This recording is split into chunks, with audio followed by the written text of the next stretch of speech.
CPM മാസങ്ങൾക്ക് മുമ്പ് ഒരൊറ്റ വെട്ടിനാണ് PV അൻവറിനെ ഇടത് പാർട്ടിയിൽ നിന്നും നിലമ്പൂരിലെ MLA പദവിയിൽ നിന്നും എടുത്ത് പുറത്തു കളഞ്ഞെങ്കിൽ VD സതീശൻ അൻവറിനെ മുന്നണിക്കകത്തേക്ക് എടുക്കുന്നതിന് മുമ്പ് തന്നെ തലങ്ങും വിലങ്ങും വെട്ടിപ്പിരിത്തിരിക്കുന്നു.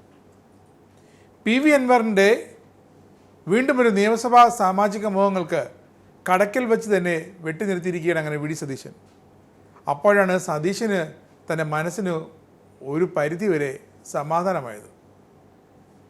PV അൻവറിൻ്റെ 3 തവണത്തെ MLA സ്ഥാനാർത്ഥിത്വം സതീശൻ അങ്ങനെ തുടക്കത്തിലെ പിഴുതെറിഞ്ഞു. എന്നിട്ടൊരു പ്രഖ്യാപനവും നടത്തി. എനിക്ക് നിങ്ങളോട് കാര്യം പറയാനുള്ളത്, നിങ്ങൾ കോൺഗ്രസിനോട് മാത്രമേ ഇത് ചോദിക്കുന്നുള്ളൂ. നിങ്ങൾ എന്തുകൊണ്ടാണ് പിണറായി വിജയനോട് CPM സ്ഥാനാർത്ഥിയെക്കുറിച്ച് ചോദിക്കാത്തത്? നിങ്ങൾ എന്തുകൊണ്ടാണ് MV ഗോവിന്ദനോട് CPM സ്ഥാനാർത്ഥിയെക്കുറിച്ച് ചോദിക്കാത്തത്? ഞങ്ങൾക്ക് കൈ ചിഹ്നത്തിൽ മത്സരിക്കുന്ന ഇന്ത്യൻ നാഷണൽ കോൺഗ്രസിൻ്റെ ഒരു സ്ഥാനാർത്ഥി നിലമ്പൂർ തെരഞ്ഞെടുപ്പ് പ്രഖ്യാപിക്കുന്ന അന്ന് തന്നെ CPMനോട് നിങ്ങൾ ചോദിക്കും, അവരുടെ അരിവാൾ ചുറ്റിക നക്ഷത്രത്തിൽ മത്സരിക്കുന്ന ഒരു സ്ഥാനാർത്ഥി ഉണ്ടാവുമെന്ന് ചോദിക്കും. ആരാണ് സ്ഥാനാർത്ഥി എന്ന് ചോദിക്കും.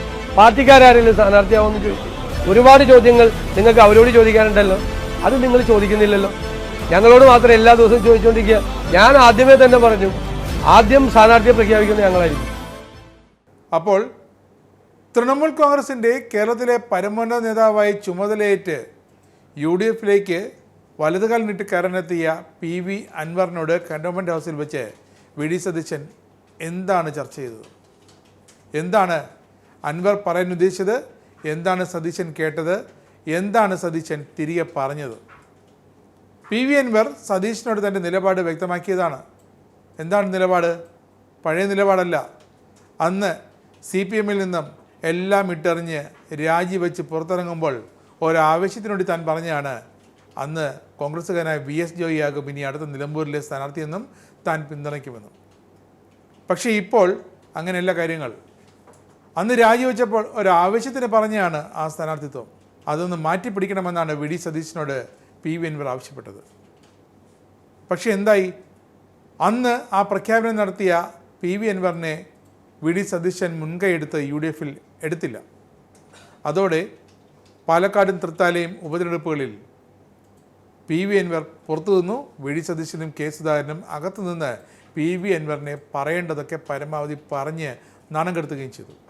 എന്നിട്ടും PV അൻവർ വിട്ടില്ല. അൻവർ നേരെ പോയ തൃണമൂൽ കോൺഗ്രസിലേക്ക്.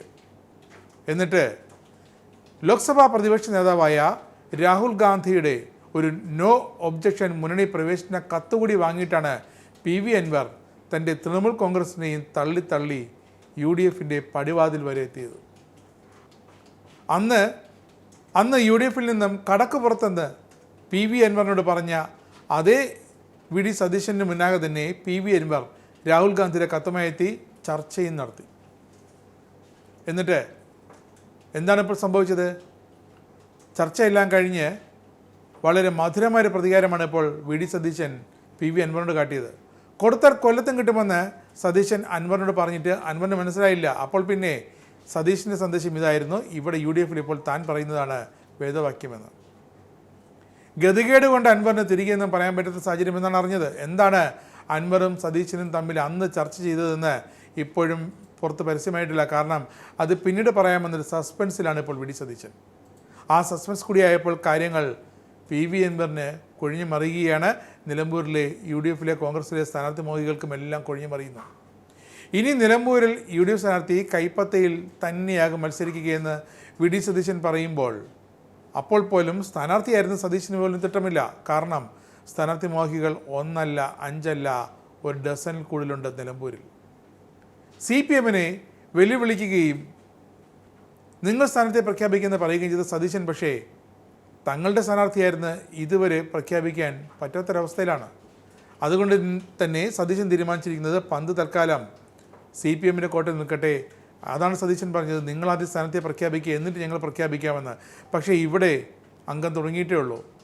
CPMന് പോലും നിർത്തി ജയിപ്പിക്കാൻ ഒരു സ്ഥാനാർത്ഥി കിട്ടാനില്ല എന്നാണ് സതീശൻ്റെ വിചാരം. അതല്ല, PV അൻവറിനെ 2 ടൈം നിലമ്പൂരിൽ നിർത്തി മത്സരിപ്പിച്ച് ജയിപ്പിച്ചെടുക്കാമെങ്കിൽ CPMന് നിലമ്പൂരിൽ നട്ടലോടെ നിവർന്ന് മത്സരിക്കാൻ പറ്റിയ സ്ഥാനാർത്ഥി കിട്ടുമെന്നതിൽ ഒരു സംശയമില്ല. CPMനും LDFനും സതീശൻ്റെ UDFനും. പക്ഷേ ഇവിടെ സതീശൻ്റെ പിടി അതല്ല. എന്ന് തീരും തൻ്റെ മുന്നണിക്കുള്ളിലെ അംഗപ്പോര്. അത് കഴിഞ്ഞിട്ട് വേണം സതീശന് സ്ഥാനാർത്ഥിയായിരുന്ന് സതീഷിൻ്റെ അഭിപ്രായം പറയാൻ. പക്ഷേ സതീഷിനോ കെ സുധാകരനോ പോലും ഒരു അവസരം പറയാൻ അനുവാദം നൽകാതെ അങ്ങനെ നിലമ്പൂരിൽ സ്ഥാനാർത്ഥി മോഹികൾ UDF-നുള്ളിൽ കിടന്ന് തമ്മിലടിക്കുകയാണ്. എന്തായാലും കൈപ്പത്തിൽ തന്നെയാകും UDF-ൻ്റെ സ്ഥാനാർത്ഥി ഇത്തവണ നിലമ്പൂരിൽ മത്സരിക്കുകയെന്ന് VD സതീശൻ കട്ടായം പറയുന്നു. PV അൻവറിന് അത് തെല്ലൊന്നുമല്ല കൊണ്ടത്. കാരണം ഒരിക്കൽ കൂടി താൻ MLA ആയാൽ എന്താ കുഴപ്പം? കാരണം ഒരു വർഷം വരെയല്ലേ ഉള്ളൂ. 2026-ൽ വീണ്ടും നിയമസഭ തിരഞ്ഞെടുപ്പ് നടക്കാൻ പോവുകയില്ലേ? അതുവരെ തന്നെ വീണ്ടും MLA ആക്കിയാൽ എന്താണ് UDF-ന് കുഴപ്പമെന്ന് PV അൻവർ അങ്ങോട്ട് ചോദിച്ചതായാണ് വിവരം. പക്ഷേ സതീശനാണ് ഇപ്പോൾ എന്തായാലും അന്തിമ തീരുമാനമെടുക്കേണ്ടത് എന്നതൊന്നും കാര്യങ്ങളുടെ ചർച്ചകളുടെ പോക്ക് കണ്ടാൽ. കെ സുധാകരൻ കടയും പൂട്ടി കണ്ണൂരിലേക്ക് തിരികെ പോയോ എന്ന് തോന്നും. ഇന്ദിരാഭവനിലെ പാർട്ടി പ്രസിഡന്റ് മുറിയും ചുറ്റുവട്ടവും ഒക്കെ കണ്ടാൽ. ഇപ്പോൾ രംഗത്തിറങ്ങിയതിൽ UDF-ൽ എത്ര പേർ കൈപ്പത്തി ചിഹ്നത്തിൽ മത്സരിക്കും, ബാക്കി എത്ര പേർ UDF-ൻ്റെ റിബലുകളെ മത്സരിക്കാൻ പോർവിളിയുമായി ഇറങ്ങുമെന്നാണ് ഇനി അറിയേണ്ടത്. എന്തായാലും കെ സുധാകരൻ ഒഴിഞ്ഞു നിൽക്കുന്നത് കൊണ്ട് VD സതീശന് എളുപ്പമായി ഒറ്റയ്ക്ക് തീരുമാനിക്കാൻ. തോൽക്കാനായാലും ജയിച്ചായാലും ഒറ്റയ്ക്ക് അങ്ങ് തീരുമാനിച്ചാൽ മതിയല്ലോ. എന്തായാലും PV അൻവറിൻ്റെ കാര്യം കട്ടപ്പുക തന്നെയെന്ന് വീണ്ടും വീണ്ടും തെളിഞ്ഞുകൊണ്ടേയിരിക്കുന്നു. അൻവർ തൃണമൂലിൽ മാത്രമല്ല വെറും തൃണമായി മാറുമോ എന്നാണ് ഇപ്പോൾ UDF-കാരും CPM-കാരും കാത്തിരുന്ന് നോക്കിക്കൊണ്ടിരിക്കുന്നത്. നിങ്ങൾക്കും ആനന്ദ മീഡിയയുടെ പ്രേക്ഷകരിൽ ഒരാളാകണ്ടേ? യൂറോപ്പിലും US-ലും ആഫ്രിക്കയിലും അടക്കം പ്രവാസികൾ ഉള്ളയിടങ്ങളിലൊക്കെ ജനപ്രിയ ചാനലുമായി ആനന്ദ് മീഡിയ ഒപ്പമുണ്ട്. ഏഷ്യാനെറ്റ് ഫ്ലവേഴ്സ് അടക്കം നിങ്ങളുടെ വിരൽത്തുമ്പിലെത്തും. ആദ്യം റോക്കു ബോക്സ് സ്വന്തമാക്കുക.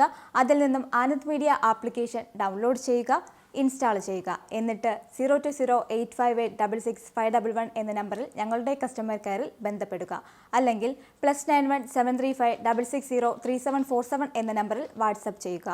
ആനന്ദ് മീഡിയയുടെ സേവനങ്ങൾ സ്വന്തമാക്കുക. മറ്റു ചാനലുകൾക്കൊപ്പം ആനന്ദ് TVയും എൻജോയ് ചെയ്യുക.